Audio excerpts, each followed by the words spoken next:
ഇനി എൻ്റെ അടുത്ത അപ്രിയ ഗാനം മലയാളത്തിലെ ഹിറ്റായിട്ടുള്ള സൂപ്പർ ഹിറ്റായിട്ടുള്ള ഒരു സോങ്ങാണ്. നിങ്ങൾക്ക് വല്ലാതെ ദേഷ്യമൊക്കെ എന്നോട് തോന്നുന്നു. എനിക്ക് ആ പാട്ടിനോട് യാതൊരു ഇതുമില്ല. ഞാൻ നേരത്തെ പറഞ്ഞ എനിക്ക് ഒരേ ട്യൂൺ ഫീൽ ചെയ്തുകൊണ്ട് മാത്രമേ ഞാനത് പറയുന്നുള്ളൂ. അനുരാഗ വിലോചന എന്നുള്ള നീല താമരയിലെ സോങ്ങാണ്. ഞാൻ പറഞ്ഞു എനിക്ക് ആ സോങ് കേൾക്കാൻ വളരെ താല്പര്യമുള്ളതാണ്. പക്ഷേ ഒന്നാമത് അതിലെ വിഷ്വലൈസേഷനും എനിക്കെന്തോ നമ്മളുടെ പേഴ്സണൽ ആണല്ലോ ഈ കാര്യം. അതുകൊണ്ടാണ് നീല താമരയിലെ ഈ സോങ് എനിക്ക് അപ്രിയകരമായിട്ട് ഞാൻ പറയുന്നത്. അനുരാഗ വിലോചന രണ്ടാമത്തെ സിനിമ ആയ കാളിദാസൻ കവിത എഴുതുകയാണ്. സ്നേഹത്തെയാണ് നമ്മൾ ഡിഫൈൻ ചെയ്യുന്നത്. അതായത് ഞാൻ എപ്പോഴും മനസ്സിലാക്കുന്ന ഒരു കാര്യം, ഇപ്പോൾ രണ്ട് കല്ല് ഒരുമിച്ച് വെച്ച് കഴിഞ്ഞാൽ ഒരിക്കലും നമുക്ക് ദൂരെ നോക്കുമ്പോൾ ആ കല്ല് ഒരുമിച്ച് അത് തമ്മിലൊരു ബന്ധമുണ്ടെന്ന് തോന്നുമെങ്കിലും ജസ്റ്റ് ഏതെങ്കിലും ഒരാൾ തള്ളിക്കഴിഞ്ഞാൽ ആ കല്ല് വീണു പോവുകയാണ് ചെയ്യുന്നത്. അതേപോലെ ഒരു രണ്ട് സുഹൃത്തുക്കൾ, അല്ലെ ഒരു ഭാര്യയും ഭർത്താവും, അല്ലെങ്കിൽ കാമുകൻ, ഇവർക്കിടയിൽ ഒരു ബന്ധം സ്ട്രോങ് ആവണമെങ്കിൽ സ്നേഹം എന്ന് പറഞ്ഞൊരു സാധനം അതിൻ്റെ ഇടയിൽ വേണം. അതായത് രണ്ട് കല്ലുകൾ തമ്മിൽ സ്ട്രോങ് ആവണമെങ്കിൽ അതിൻ്റെ ഇടയിൽ ഒരു സിമെൻറ്റ്, ഒരു മോർട്ടർ അതിൻ്റെ ഇടയിൽ വേണം. പലപ്പോഴും അതില്ലാത്തതുകൊണ്ടാണ് പല ബന്ധങ്ങളും തകരുന്നതെന്ന് ഞാൻ വിചാരിക്കുന്നത്. അതായത് സ്നേഹം എന്ന് പറഞ്ഞാൽ നമ്മൾ നാച്ചുറലായിട്ട് ഒരാളെ നമ്മളെ ഇഷ്ടപ്പെടണം. അതേ ആ ഒരു കാര്യം പലപ്പോഴും ഇല്ലാതെ നമ്മളൊരു റെഡിമെയ്ഡ് ആയിട്ടുള്ള ഒരു സ്നേഹം തുടങ്ങുന്നിടത്ത് പല പ്രശ്നങ്ങളും ഉണ്ടാവും. സ്നേഹം, സംഗീതം, സന്തോഷം, നീയല്ലേ പ്രാണസഖി, പ്രേമമയീ. വിവാഹം എന്ന് പറഞ്ഞു കഴിഞ്ഞാൽ ഒരു സൂചി മുനയിൽ ഒരു ചിത്രശലഭത്തെ നിർത്തുന്ന പോലെ.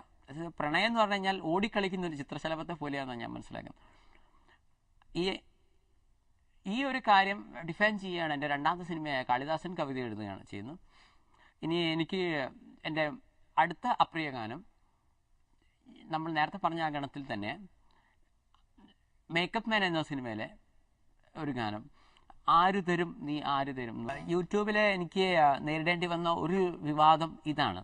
എൻ്റെ ആ സിനിമയിലൊരു പാട്ടുണ്ട്, അങ്കനവാടിയിലെ ടീച്ചറെ എന്ന് പറഞ്ഞൊരു പാട്ടുണ്ട്. എന്നെ വിളിച്ചിട്ട് പലരും ചോദിക്കുന്നു എന്ത് ലിറിക്സാണ് നിങ്ങളുടേത്, ഒരു സാഹിത്യം അല്പമെങ്കിലും നിങ്ങളെ ഈ അങ്കനവാടിയിലെ ടീച്ചർ എന്ന് പറഞ്ഞ പാട്ടിനുണ്ടോ? നമ്മളൊരു ബുദ്ധിജീവികളുടെയൊക്കെ ഒരു നാട്ടിൽ, ഇത്രയൊക്കെ സാഹിത്യകാരന്മാരും കവികളൊക്കെ ഉള്ള ഒരു നാട്ടിൽ നിങ്ങളിങ്ങനെ ഇത്രയും സിമ്പിളായിട്ട് പുഴുക്കും പുട്ടും കഴിച്ചില്ലേ, ഇംഗ്ലീഷ് പഠിത്തം കഴിഞ്ഞില്ലേ, ഇങ്ങനത്തെയൊക്കെ വേർഡ്സ് നിങ്ങൾ എന്തുകൊണ്ട് എഴുതി?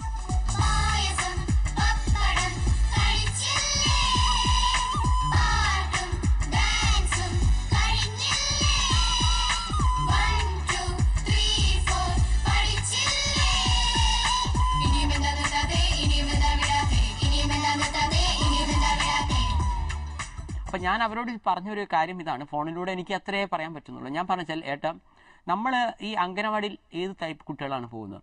3, 4, 5 വയസ്സുള്ള കുട്ടികളാണ് പോകുന്നത്. ആ കുട്ടികൾ നിങ്ങൾ ഈ പറയുന്ന പോലെ ബുദ്ധിജീവി ഗാനങ്ങൾ എങ്ങനെയാണ് പാടുന്നത്? അവർക്ക് എവിടെ നിന്നാണ് ഇത്തിരിയൊക്കെ സാഹിത്യം വരുന്നത്? ഒരു സാധാരണ ഒരു എവറേജ് ഒരു കുട്ടി അവരുടെ എക്സ്പീരിയൻസ് എന്നാണ് അവർ പാടുന്നത്. ഇപ്പോൾ പുഴുക്കും പുട്ടും കഴിച്ചില്ലേ എന്നൊക്കെ ലൈൻസ് വരുന്നത് ഒരു അംഗനവാടിയിൽ കുട്ടികൾ കഴിക്കുന്ന ഭക്ഷണമാണ് പുഴുക്ക്. ഒരു നോർമൽ ഒരു കുട്ടിയുടെ മാനസികാവസ്ഥയിൽ നിന്നുകൊണ്ടാണ് ഞാൻ എഴുതുന്നത്. അതുകൊണ്ടാണ് ഞാൻ ബോധപൂർവ്വം അതിലെ സാഹിത്യം ഒഴിവാക്കുന്നത്. അതിൻ്റെ ഏറ്റവും വലിയ റിസൾട്ടാണ് പൊതുവിൽ തന്നെ എൻ്റെ എല്ലാ ഗാനങ്ങളിലും ഞാൻ പരമാവധി സാഹിത്യം ഒഴിവാക്കുകയാണ് ചെയ്യുന്നത്. മാത്രമല്ല ഞാൻ അവരോട് പറയണ്ടായി, ഇങ്ങനെയൊന്നും എവിടെ ഒരു നിയമമൊന്നുമില്ല. ഇപ്പോൾ ഒരു പാട്ട് എന്ന് പറഞ്ഞു കഴിഞ്ഞാൽ ഇങ്ങനെയൊക്കെ വേണം, അതിൽ ഇത്രയൊക്കെ സാഹിത്യം വേണം, മനുഷ്യന്മാർക്ക് മനസ്സിലാവരുത്, അതിൻ്റെ ലൈൻസ് എന്തൊക്കെയോ കുറേ കാട്ടിക്കൂട്ടിലാണെന്നുള്ള അങ്ങനത്തെ ഒന്നുമില്ല. നമ്മളുടെ ജനറൽ നോളജ് വിളിച്ചു പോകാനുള്ള നമുക്ക് ഇത്രയൊക്കെ വിവരം ഉണ്ടെന്ന് മറ്റുള്ളവരിൽ കാണിക്കേണ്ട വേദിയല്ല ഒന്നും. ആളുകൾക്ക് ഇഷ്ടപ്പെടണം, ദാറ്റ് ഈസ് ഇമ്പോർട്ടൻറ്റ്. ജനങ്ങൾ എൻജോയ് ചെയ്യണം, അതാണ് ഇമ്പോർട്ടൻറ്റ്.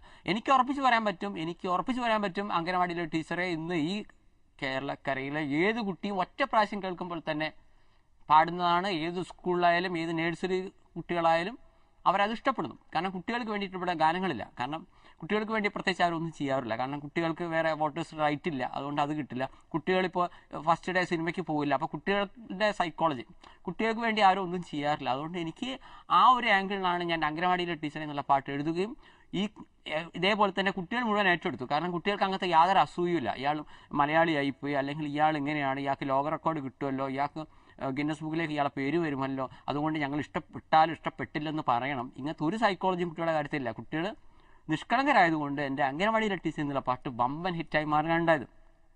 അതേസമയം ഇപ്പം എന്നെ ഒരു സോങ് ദേഹിയില്ല ദേഹിക്കിപ്പോൾ ദാഹമില്ല, ആ പാട്ട് എല്ലാവർക്കും ഇഷ്ടമായി, ഏറെക്കുറെ ആളുകൾക്ക് കാര്യം മനസ്സിലായി. പക്ഷെ പലരും എന്നെ വിളിച്ച് ചോദിച്ചിരുന്നു, ഏട്ടാ ഈ ദേഹിയില്ല ദേഹിക്കിപ്പോൾ ദാഹമില്ല എന്ന് പറയുന്ന വാക്കിന്റെ അർത്ഥം ഒന്ന് പറഞ്ഞു തരുമോ എന്ന് എന്നോട് ചോദിക്കണ്ടേ.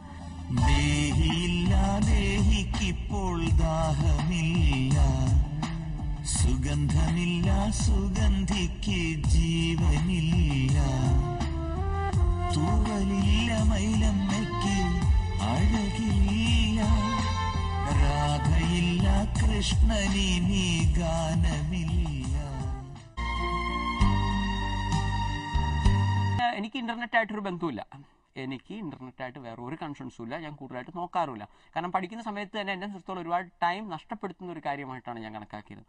അതേസമയം യൂട്യൂബിൽ ഒരുപാട് കമൻസ് ഉണ്ട്, അറ്റ്ലീസ്റ്റ് നിങ്ങളൊന്ന് വായിക്കണം എന്ന് പറഞ്ഞ് എൻ്റെ കൂട്ടുകാരെ ഒരു ദിവസം നിർബന്ധിച്ച് എന്നെ കാണിക്കണം. അപ്പോൾ കാണിച്ചപ്പോഴാണ് എനിക്ക് കുറേയൊക്കെ വിവാദങ്ങൾ എന്തുകൊണ്ട് വരുന്നു എന്ന് ഞാൻ മനസ്സിലാക്കുന്നത്. കാരണം ഇപ്പോൾ നിങ്ങൾക്ക് ഈ പരിപാടി കഴിഞ്ഞ് ജസ്റ്റ് ഓഫ് ചെയ്താൽ നിങ്ങൾ ആ ഇൻ്റർനെറ്റിലെ കമൻസ് സെക്ഷൻ നോക്കിയിട്ട് ഞാൻ പറയുന്നത് ശരിയാണോ എന്ന് മനസ്സിലാക്കാൻ പറ്റും. കാരണം ഒരു മെറ്റീരിയൽ എവിഡൻസ് ഉള്ള കാര്യങ്ങളെ ഞാൻ സംസാരിക്കാറുള്ളൂ, ലേശം നിയമം പഠിച്ചുകൊണ്ട് ഞാൻ പറയാം. പലപ്പോഴും നായികമാരെ അഭിനയിച്ച പെൺകുട്ടികളുടെ നമ്പറൊക്കെ എന്നോട് ചോദിക്കാറുണ്ട്, ഞാൻ പലർക്കും കൊടുക്കാറില്ല. ഈ ദേഷ്യത്തിലൊക്കെ ഒരുപാട് പേര് കമൻസ് എഴുതിയിട്ടുണ്ട്. പിന്നെ ചിലർക്ക് ഇതേപോലെ ഈ ഒരു പ്രശ്നം, വയസ്സിൻ്റെ പ്രശ്നം ഉണ്ടായി. അതേപോലെ തന്നെ എനിക്ക് തോന്നുന്നു അസൂയ ഇതിലൊരു ഘടകമായിട്ട് എനിക്ക് തോന്നുന്നു. കാരണം കൃഷ്ണൻ രാധയിൽ എനിക്ക് 6 നായികമാരാണുള്ളത്. അപ്പോൾ ഇയാൾ 6 നായികമാരെ കൂട്ടിയിട്ടാണല്ലോ അഭിനയിച്ചതെന്നുള്ളൊരു അസൂയ വരാം. പിന്നെയാണ് ഞാൻ മനസ്സിലാക്കുന്നത്, ഇവിടെ ഇപ്പോൾ ഒരു ഭരത് അവാർഡ് കിട്ടിയ ഒരു നടൻ വരെ പറയണ്ടായി, എനിക്ക് അവാർഡ് കിട്ടിയതിനെ കാരണം ഇവിടെ മലയാളികളൊന്നും ഇതിലില്ലാത്തതുകൊണ്ടാണ്, ബോർഡിലില്ലാത്തതുകൊണ്ടാണെന്നൊക്കെ പറയണ്ടായി. മറ്റൊരു നടൻ അത് ശരിയാണെന്നും പറയണ്ടായി. അപ്പോൾ അതേപോലെ ഒരു മലയാളി, എല്ലാവർക്കും ഇല്ല, ചില മലയാളികൾക്ക് വേറൊരു മലയാളി നന്നാന്ന് ഇഷ്ടമില്ലാത്തതുകൊണ്ട് പാര വയ്ക്കാനായിട്ടും അസൂയ സംബന്ധമായിട്ടും എനിക്ക് കുറേ മോശമായിട്ടുള്ള കമൻസ് വന്നു എന്ന് ഞാൻ വിചാരിക്കുന്നു. ഇതാണ് ഇതിൻ്റെ ഒരു കാരണമായിട്ട് എനിക്ക് തോന്നുന്നു. കാരണം അതിൽ വന്നിരിക്കുന്ന കമൻസ് എനിവേ സംഭവിച്ച ഇതാണ്, പാട്ട് നമ്മളെ സംബന്ധിച്ചിടത്തോളം റീഡേഴ്സിൻ്റെ വ്യൂവിൽ 2 മാസം കൊണ്ട് 25 ലക്ഷം ആളുകൾ കണ്ട സോങ് എന്ന രീതിയിൽ എടുക്കുമ്പോൾ ശരിക്കും പറഞ്ഞാൽ യൂട്യൂബിൻ്റെ എല്ലാ റെക്കോർഡുകളും തകർന്നതാണ് ന്യൂയോർക്കിൽ നിന്ന് എനിക്ക് കിട്ടുന്ന റിപ്പോർട്ട്. അവർ പറഞ്ഞാൽ സാധാരണഗതിയിൽ ഒരു ഇംഗ്ലീഷ് സോങ്സ് അല്ലെങ്കിൽ മാക്സിമം ഹിന്ദി തന്നെ ആ ലെവലിലേക്ക് പോകാറില്ല. അപ്പോൾ എത്ര ഒരു സൂപ്പർ സ്റ്റാറിൻ്റെ ഫിലിം സോങ് പോലും ഈ ലെവലിൽ പോയിട്ടില്ലെന്നാണ് പറയുന്നത്. അങ്ങനെയാണ് എനിക്ക് യൂട്യൂബിൻ്റെ റൈറ്റിലും മറ്റിലൊക്കെ കാര്യങ്ങൾ പലരും അങ്ങോട്ട് എത്തുന്നത്. അപ്പോൾ എന്തായാലും വിമർശകർ എപ്പോഴും ആവശ്യമാണ്. കാരണം ഞാൻ വിമർശകരെ ബഹുമാനിക്കുന്നു. കാരണം to win we want friends, if we want a distinction of winning we want enemies എന്നാണ്. വിജയിക്കാൻ സുഹൃത്തുക്കൾ വേണം, വൻ വിജയങ്ങൾക്ക് ശത്രുക്കൾ വേണം എന്ന് ചിന്തിക്കുന്ന ഒരു വ്യക്തിയാണ് ഞാൻ. കാരണം ഇപ്പോൾ ഒരു സിനിമയിലാണെങ്കിൽ ഒരു നായകനെ കയ്യടി കിട്ടണമെങ്കിൽ വില്ലന്മാർ ആവശ്യമാണ്.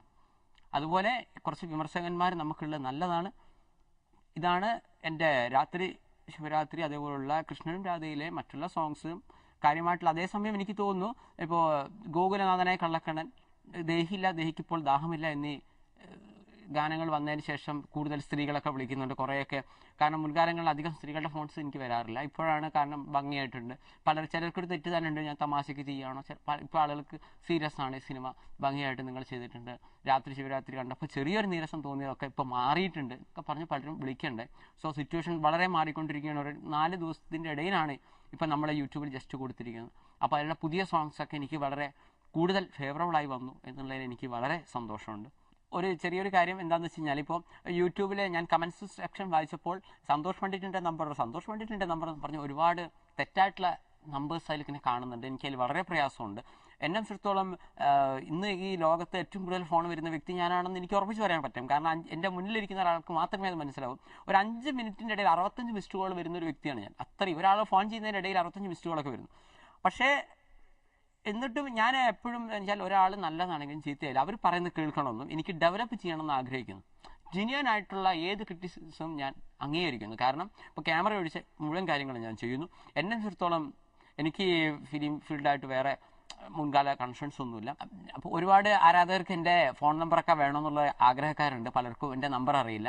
അതുകൊണ്ട് ഞാൻ എൻ്റെ നമ്പർ പറയുകയാണ് 9947725911 9947725911. ഏതൊരാൾക്കും ഏത് സമയത്ത് 24 മണിക്കൂർ എന്നെ വിളിക്കാവുന്നതാണ്. ഒരു പ്രശ്നവുമില്ല. ഞാൻ വളരെ കുറച്ച് സമയം ഉറങ്ങാറില്ല, വളരെ ഹാർഡ് വർക്ക് ചെയ്യുന്നൊരു വ്യക്തിയാണ്.